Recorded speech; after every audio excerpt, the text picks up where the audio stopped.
Buenas tardes. 2026, como dije en un programa anterior, estamos conmemorando este año el 130 aniversario de importantes acontecimientos y figuras vinculadas directamente a la guerra del 95, a la guerra necesaria que comenzó el 24 de febrero de 1895 y terminó en el segundo semestre de 1898. Específicamente hoy, dedicado el programa al combate de Cacarajícara y a figuras asociadas a él, cuyas fechas se vinculan, se relacionan o se acercan. Antes de comenzar con Cacarajícara, voy a hacer referencia a Indalecio Sobrado Lago, que muchas veces se dice que nació en la provincia de Pinar del Río, y es cierto, nació en Bahía Honda, es de Bahía Honda, y en aquella división política anterior a la del 2011, pertenecía, por supuesto, a la provincia de Pinar del Río, ahora pertenece a la provincia de Artemisa, sin dejar de ser pinareño por natalicio. Indalecio Sobrado Lago participó en el combate de Cacarajícara, que comenzó el 30 de abril de 1896 y terminó al día siguiente, el día 1. Indalecio Sobrado tiene méritos suficientes para ser considerado un combatiente de mayor alcance en la historiografía cubana. Sin embargo, tiene muy poco tratamiento, excepto en la historiografía vinculada con la guerra en Bahía Honda o con el diccionario enciclopédico militar de la historia de Cuba. Casi no se menciona Indalecio Sobrado. El mérito principal es que se incorpora a combatir contra fuerzas españolas antes de que iniciara la guerra del 95, incluso antes del 24 de febrero, en momentos en que Martí estaba preparando la guerra en 1894, no, en 1893, ya Indalecio Sobrado, con Carlos Socarrás y con Pedro Ángel Delgado Carcache, estaba incorporado con una partida que no eran bandoleros, estaban incorporados a la pelea contra partidas españolas en la zona de la Sierra de Rosario, limitando con la Sierra de los Zócalos, que como sabemos conforman la cordillera de Guaniguanico. Después, cuando ya Maceo se incorpora con su columna invasora desde Guira de Melena, Alquizar, Ceiba del Agua, Cabañas, y entra en la zona de San Diego de Núñez, de Bahía Honda, en esos tiempos se incorpora Indalecio Sobrado Lago, como Carlos Socarrás, como Pedro Ángel Delgado Carcache, subordinados a las tropas de Antonio Maceo.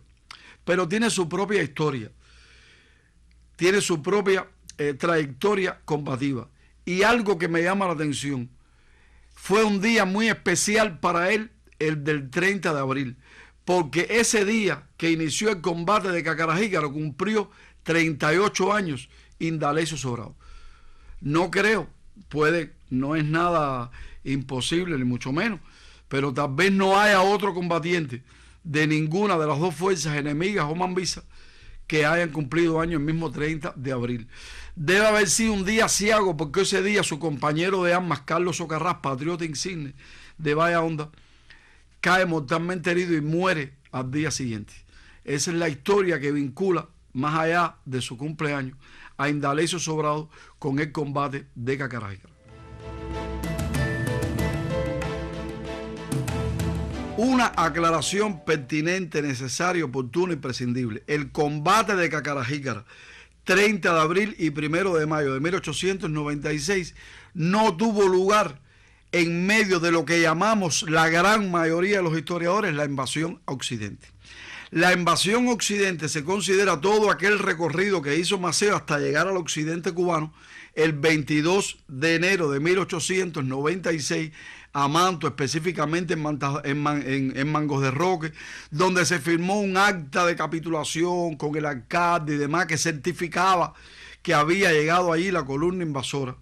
Después Maceo sale de allí, combate en Río Hondo, combate en Candelaria un día antes, sale de la provincia Pinar del Río por el sur, va hasta la antigua Habana, pasa a Matanzas, y en Matanzas estuvo operando con Máximo Gómez durante un tiempo, y finalmente El 11 de marzo se despiden cada uno en su cabalgadura delante de cientos de jinetes.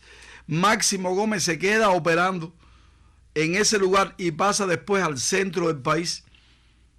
Y Antonio Maceo regresa a Occidente. O sea, regresa a Pinar del Río, a vuelta abajo, a la parte más occidental de Cuba. El 15 de marzo, cuando se cumplían 18 años de la protesta de Baraguá, entró por la zona de Artemisa, por el sur, específicamente por Neptuno. Allí combatió Antonio Maceo y continúa su periplo por Pinar del Río. A partir de ese 15 de marzo, hasta que Maceo sale por la trocha Mariel Majana en una temprana mañana de diciembre de ese mismo año 1896, a ese periodo de tiempo es a lo que se le llama campaña de Pinar del Río. Por lo tanto, el mes de abril y mayo de 1896 se circunscriben a la campaña de Pinar del Río.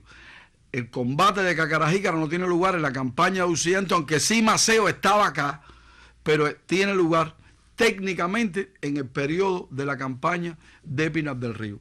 Fue una victoria clave de los mambises que le causaron 87 bajas al ejército español. Hay partes españoles y cubanos que hablan de más. Hablo del Diccionario Enciclopédico Militar de la Historia de Cuba. Es un combate que marcó la salida definitiva o la práctica o prácticamente la derrota definitiva de España. Se sabía que en un combate como Cacarajícara, en un escenario diferente, aquella victoria significaba que España ya no podía con los cubanos.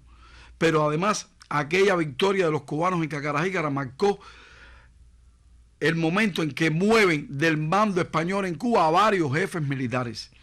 Y hay algo imprescindible en la batalla o en el combate de Cacarajícara, y es el sistema de trincheras de piedra y de madera que se utilizó allí de manera escalonada en 4 partes, montado por órdenes de Antonio Maceo y que diseñó el general de brigada de procedencia, o sea, chileno, Pedro Vargas Sotomayor, que el mismo 1896, el 9 de noviembre, menos de un mes antes que Maceo, muere en la zona montañosa de la Sierra del Rosario, con una demencia senil, afectado además por otras enfermedades, murió allí.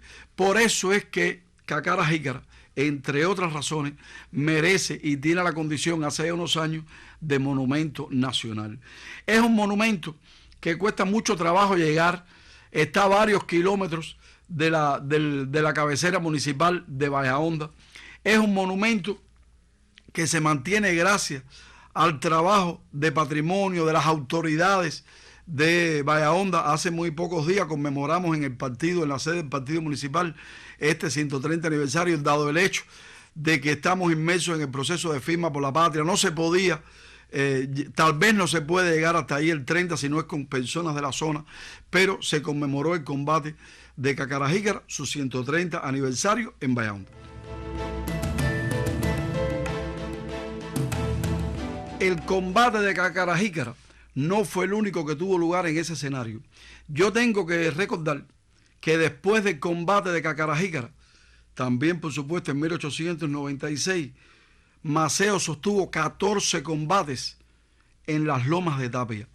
A partir de aquel momento lo llamaron el peleadero de Tapias, peleadero por las veces que se peleó allí, o peladero de Tapia por la manera en que la capa vegetal de aquel lugar quedó seriamente afectada. 14 combates entre abril y junio, casi julio del año 1896.